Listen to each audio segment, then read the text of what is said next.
Good morning, good afternoon, good evening, wherever you are. I often get questions about health care. Now, questions about insurance and the general nature of hospitals and so forth here are handled very well in a more detailed video here at the YouTube channel.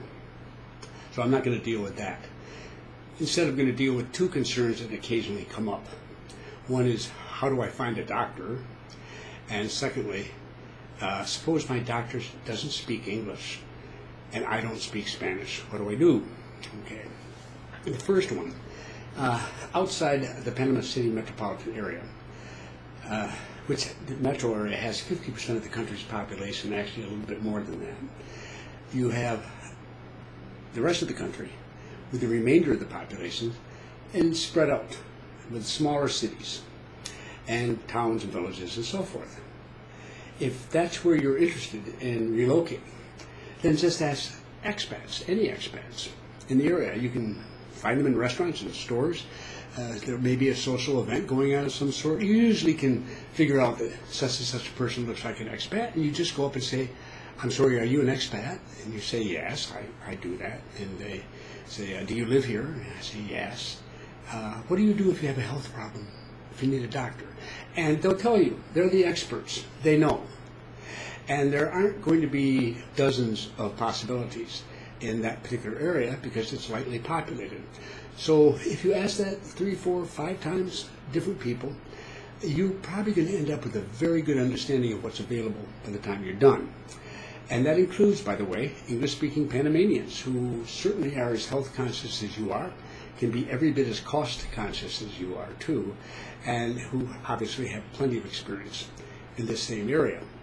So it's not that difficult if you just get out and ask people. In fact, I'd suggest you do that if you're looking at an area for the first time, just to get a sense for what's available. Now, it's a little bit more difficult in the urban area, the Panama City's metro area, simply because we have so many doctors and so many hospitals. You could be asking people for a month and still each time get a different answer. It gets confusing very quickly. So how do you go about finding that doctor? Well, when I needed one, about 10 years ago, I had a urinary tract infection, and I needed to find a urologist, or at least I thought I did. So I asked a friend, and he recommended, a Panamanian friend, he recommended someone. Great guy, really wonderful doctor. High level, very well qualified. Those doctors at that level in Panama City at that time charged $40 for a consultation. And you pay that when you come into the office before you see the doctor. And with a 20% discount because of my age, that's reduced to $32. And I thought, that's not bad for getting into a specialist's office. Not at all. However, as the years went by and incomes rose and there's more and more money in the economy, it's not a surprise when prices rise, and the physicians at that level, together as a group pretty much, raised their rate to $60 from $40. And I discovered that the next time I had an infection a few years ago when I walked into my urologist's office. So I knew I was going to be now paying $48 instead of $32.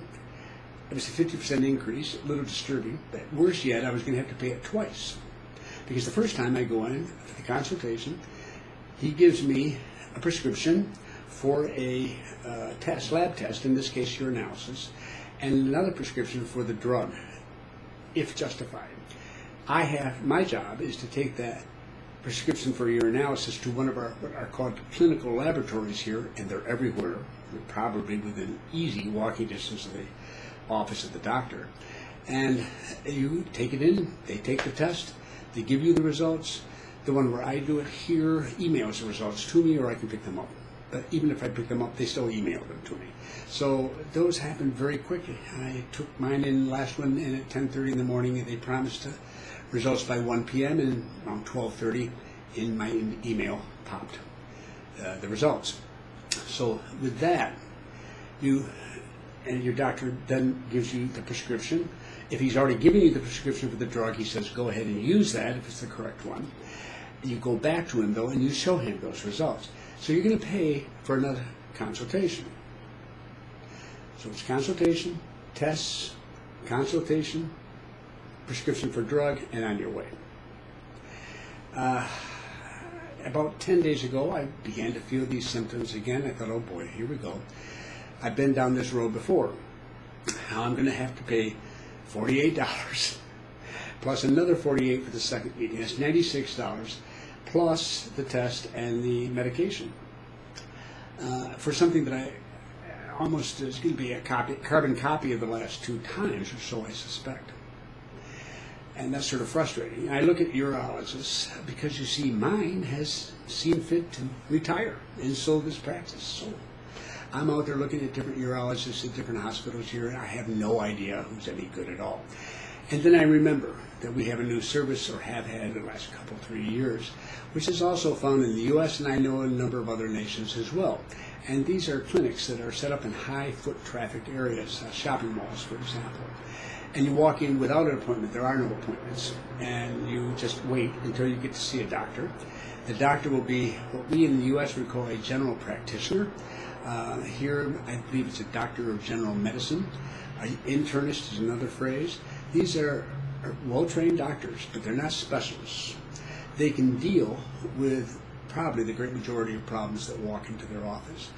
But there'll be some that will require a specialist. And when that's the case, at one of these clinics, they make a referral to a specialist for that purpose. Now, ours are called mini-meds, M-I-N-I-M-E-D. A mini-med is one of these clinics. I looked it up, and there was one not far from me, so I walked in, and it turns out that a consultation is $20, $16 with my discount. That's not bad. And the lady said, wait for a moment. A lab assistant came out, and he took my blood pressure and so forth, whatever, and then took me into the doctor. She discovered, listened to what I had. The problem was she made the same diagnosis I did, but she gave me that urinalysis prescription and told me to bring it back as soon as it was done. I went, took it in, got the results the same day, came back to her. She said, fine, we've got it set.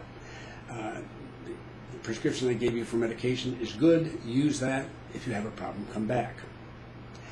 She did not charge me for that second visit because I was just returning the results. It lasted for 2 or 3 minutes. It was just a drop in the bucket. So I paid $16 as opposed to $96. Not bad. And even had she, for some reason, charged me a second time when I came in, $32 is still a lot better than $96.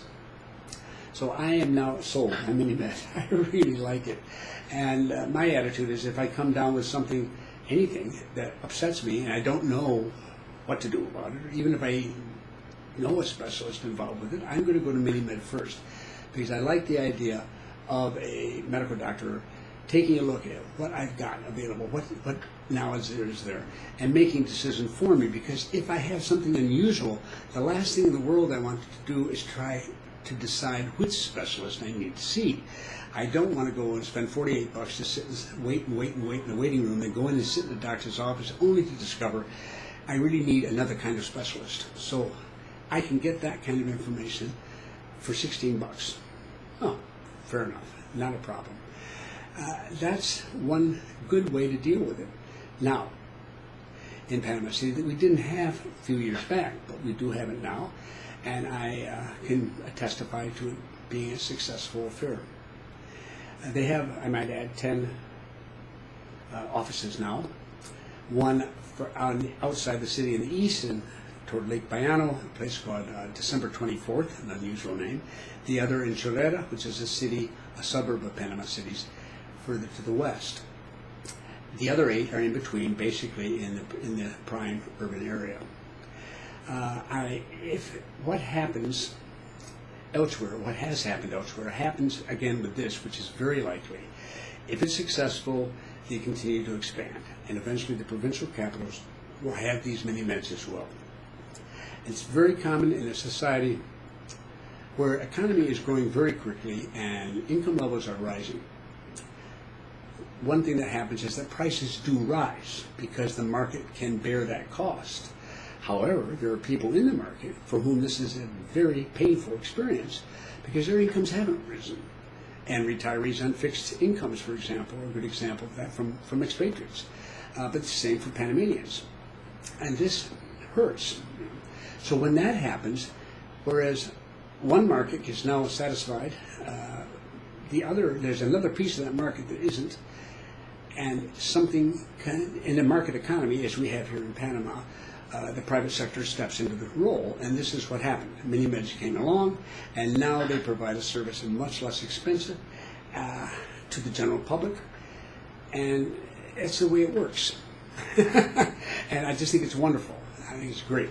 So in answer to anyone who's asking where would I find an appropriate doctor in Panama City, I would recommend they go to Mini-Med and have an MD tell them what they need to do. Now, the second question, a little bit more to the point. I mean, what about Spanish? And I don't speak Spanish well, and I'm afraid the doctor won't understand me, and I won't understand him or her.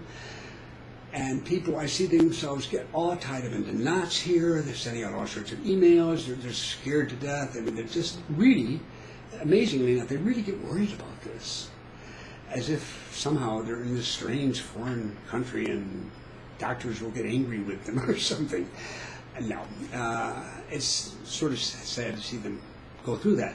But I also understand and sympathize because I know that if I can't explain exactly what's happening to me, I'm not going to be comfortable with that doctor in that office and that appointment.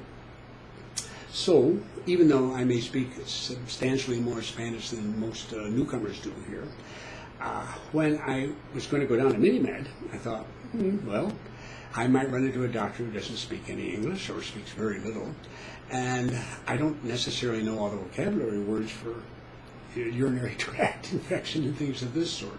So what I did is I sat down and I wrote in English, in short sentences, things like, I'm 71 years old. I believe I have a urinary tract infection. The urine is cloudy. It may be blood. I don't know. I've had this kind of infection before. I've been treated by antibiotics successfully. There's very little pain. I took my temperature this morning and it was such and such, and I don't have a fever. I just put anything and everything in there that had to do with my condition in English. And I took that and I copied it into one of the web pages that provides translations. Google has a very good translation service, for example. And I put it in English. It gives me the Spanish translation. I copy that out and I put it in on my other file directly below my English. Now, that Spanish translation may be grammatically a little off here and there because these machines' translations are not perfect. But if you use short, simple sentences and not comma and but and all this stuff, typically it does a very fine job. And even if it's a little tiny bit off, any Spanish speaker is going to understand exactly what is being said. So I have now a sheet of paper with a full explanation in English and a translation in Spanish. I go down to Mini-Med. I walk in the door. There's a receptionist there, very nice lady, very nice surroundings and everything.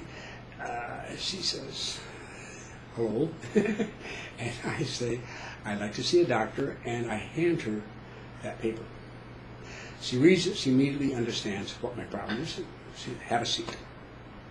So when I get up to go in and have my blood pressure taken and so forth, that person also wanted to ask some questions, hand them the sheet of paper. And they understood it and knew exactly what they needed to do. Take me into the doctor. Her Spanish, her English was very limited, and she apologized for that. I just handed her the paper, and she sat and read it. Wonderful, absolutely wonderful, because she now knows what my problem is. And even some who don't speak English well can read it quite well. So between the English and the Spanish translation, she knows everything I know about my condition. I did so well that she didn't have any questions to ask after these. That's how you do it. It's so difficult, I think, for the doctor as well. When you have a patient walk in, It was a nervous wreck. They're really upset. They're very concerned, and they don't know how to speak to somebody in simple English or anything. And they're probably very, very upset. And the doctor suddenly is on the spot to speak in English out of the clear blue sky, and now he or she has to deal with this. And they're a very nervous person, and they know they're nervous about language, and so they're going to do their best. Oh, it just gets very complicated very quickly, and everybody gets nervous. There's no need for that whatsoever. These doctors, nurses, the whole lot of them, they want you to get better. They just need to know what needs to get done. And that's the critical thing right there. And you have done them the courtesy of preparing it in your language, and if it's German, make any difference, and in their language. It cuts a great deal of time off your visit. Everybody is so much more satisfied, everyone's much more relaxed, and lo and behold, you've taken care of your problem. And one occasion in this last time, the doctor said something to me, and I did not understand what she was saying, and I said, "I'm sorry, I don't understand those words." So she called up the Google Translation service right up there on her computer, put it in Spanish, had it translated in English, pointed it out to me, and I was introduced to this new vocabulary word, and I understood immediately what she said. So once you relax and you've got the bulk of the information there in front of you, and everyone is dealing with the same situation, you're going to work things out. Don't worry about that. But be thoughtful. It's going to do them a big favor, and it's going to do you a big favor. You're doing them a courtesy, but you're also doing yourself a courtesy as well. So don't get too upset about that. Just get it translated. So when it comes to finding a doctor, there are two different ways of approaching it. And when it comes to dealing with a doctor whose English is very limited, most of them do speak some English, but who's so limited that it makes it difficult for you, no problem. He's got it all in Spanish in front of him. And if need be, he can translate it right back into English for you just as she did. So that's my comments, and I hope that you find it of some help. And thanks for stopping by.